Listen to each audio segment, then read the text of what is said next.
Kaidah ke-55 kata Syekh, la uzra liman aqar. Kaidah ke-55, la uzra liman aqarra wala widda'a ghalatan. Tidak ada uzur, alasan bagi orang yang telah mengakui atau mengaku. Jadi kalau seorang itu mengaku bahwa dia punya hutang, walaupun setelah dia mengaku mengatakan saya tadi keliru, itu tidak diterima alasannya, maka tetap ditetapkan bahwa dia punya hutang kepada si fulan. Atau seorang mengaku bahwa si fulan telah melunasi hutangnya pada dia, maka dihukum seperti itu, tidak berhak lagi dia untuk menagih hutang itu, walaupun tadi dia mengatakan saya keliru tadi mengucapkan seperti itu. Nah, kecuali kalau yang ikrarnya dalam hal-hal yang mustahil, kata para ulama. Tapi asal ikrar ini banyak kaidah yang bercabang. Ikrar itu pengakuan yang bercabang, dia bawanya. Misalnya dia adalah hujjah qasirah, pengakuan itu hujjah yang terbatas, kata para ulama. Jadi hanya orang yang mengaku itu yang kena hukumannya. Misalnya ada orang mengaku bahwa dia mencuri motor bersama dua orang teman yang lain, maka hanya dia dikena hukuman. Dua orang teman yang lain itu pada asalnya tidak bisa dikenakan hukuman, kecuali kalau dibuktikan dengan bukti yang jelas. Tapi kalau mengaku itu sudah cukup pengakuannya. Bahkan Syekh Abdurrahman bin Nasir Sa'di menyebutkan dalam pengadilan Islam, ikrar itu adalah hujjah yang paling kuat, alat bukti yang paling kuat. Kalau seseorang itu sudah mengaku, tidak perlu lagi cari bukti yang lain. Adapun bukti-bukti yang lain kadang-kadang butuh penguat untuk menunjukkan hal itu, untuk memperkuat bukti tersebut. Tapi kalau pengakuan itu dia adalah, kata Syekh, aqwal bayyinat. Kita baca bahasa Arabnya aja, sudah mau azan, tinggal 1 menit lagi. Wa dzalika anna al-iqrara aqwal bayyinat. Hal ini kata Syekh karena ikrar, pengakuan itu adalah bukti, alat bukti yang paling kuat.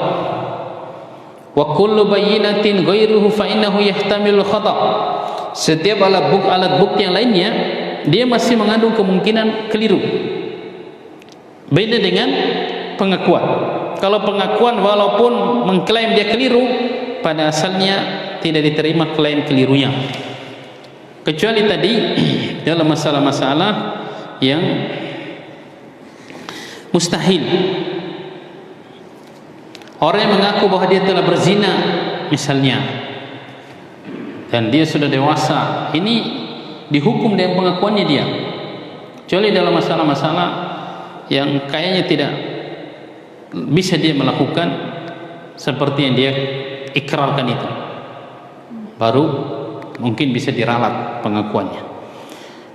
Amma idza aqarra al-mukallaf ar-rasyid ala nafsihi bimalin, seandainya ada orang yang sudah mukallaf, sudah balik, berakal, rasyid, mengerti nilai harta, mengakui bahwa dia punya atau memiliki satu harta atau satu hak,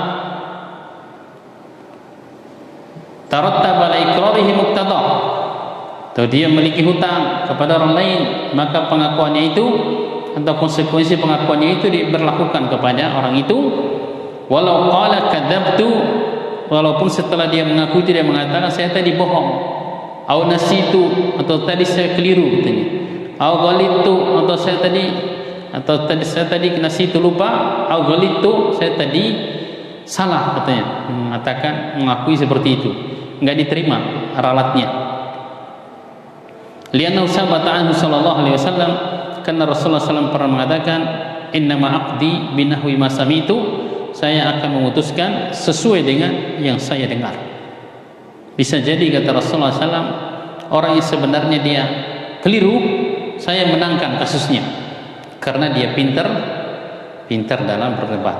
Kewajibannya hakim cuma atau seseorang itu menghukumi sesuai dengan yang dia dengar, tidak bisa mengorek-ngorek apa yang ada dalam hati seseorang misalnya.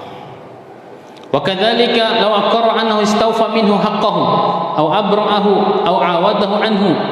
Demikian pula seandainya orang mengikrar, mengakui bahwa orang lain telah memenuhi haknya pada dia, telah membayar hutangnya, atau dia sendiri membebaskan hutang orang lain dari dia, atau ada yang menggantikannya, fal iqraru sabitun, maka pengakuannya itu, ikrarnya itu ditetapkan, diakui.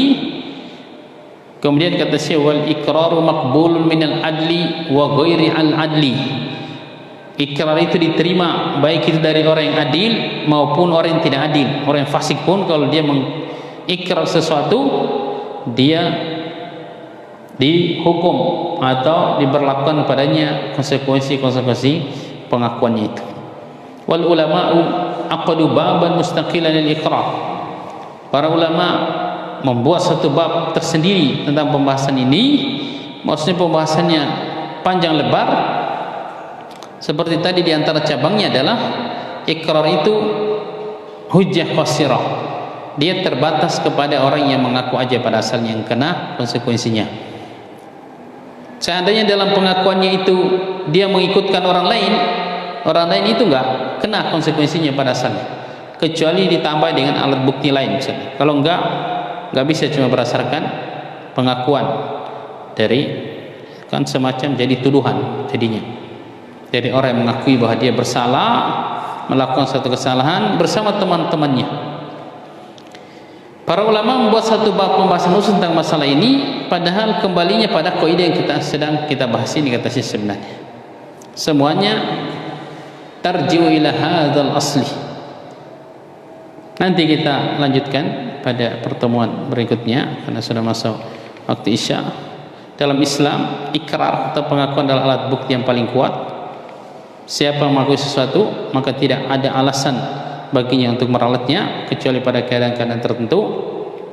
Di antara contoh penerapan kaidah di atas adalah orang yang mengaku bahwa dia telah membebaskan hutang orang lain padanya, orang yang mengaku bahwa dia telah melakukan tindakan kriminal, mengaku berzina misalnya, mencuri, potong tangannya kalau terpenuhi syarat-syaratnya misalnya. Berzina mungkin dirajam atau dicambuk. Nah, laki-laki misalnya mengaku seperti itu bersama seorang wanita, maka pada asalnya laki-laki itu aja yang dihukum, wanitanya nggak bisa dihukum kecuali dia juga mengaku. Seperti hadisnya Asif, pemuda yang kerja semacam jadi pembantu di rumah orang yang sudah menikah, sudah suami istri. Ternyata pekerja itu, pemuda itu berzina dengan istrinya tempat dia kerja. Nah, dan mengakui pemuda itu, Rasulullah SAW menetapkan kepada pemuda tersebut hukuman jaldumi'ah, kata Rasulullah, dicambuk 100 kali, wa taghribu 'amah, dan diasingkan selama 1 tahun karena dia belum menikah. Kemudian Rasulullah SAW mengutus sahabatnya bernama Unais ke wanita yang berzina dengan pemuda itu, istri tuannya tempat dia kerja. Kata Rasulullah SAW, fa in aqarrat farjumha, kalau dia mengakui bahwa dia juga berzina, maka terapkan rajam kepada dia. Ini menunjukkan pada asalnya wanita itu tidak dihukum dengan pengakuan pihak laki-laki yang sudah mengaku dia berzina.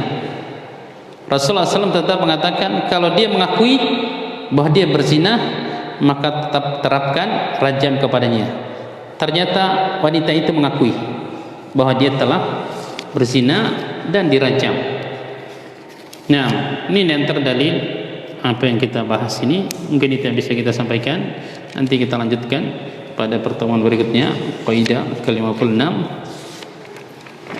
Pengennya mau diselesaikan secepatnya pembahasan 60 kaidah, tapi ada kaidah yang panjang, kaidah ke-58 yang dibahas oleh Syekh tentang al-hukmu yadurru ma'a illatihi wujudan wa adaman. Kita tutup dulu dengan doa kafaratul majlis. Subhanakallahumma bihamdik, asyhadu an la ilaha illa anta astaghfiruka wa atubu ilaik. Wassalamualaikum warahmatullahi wabarakatuh.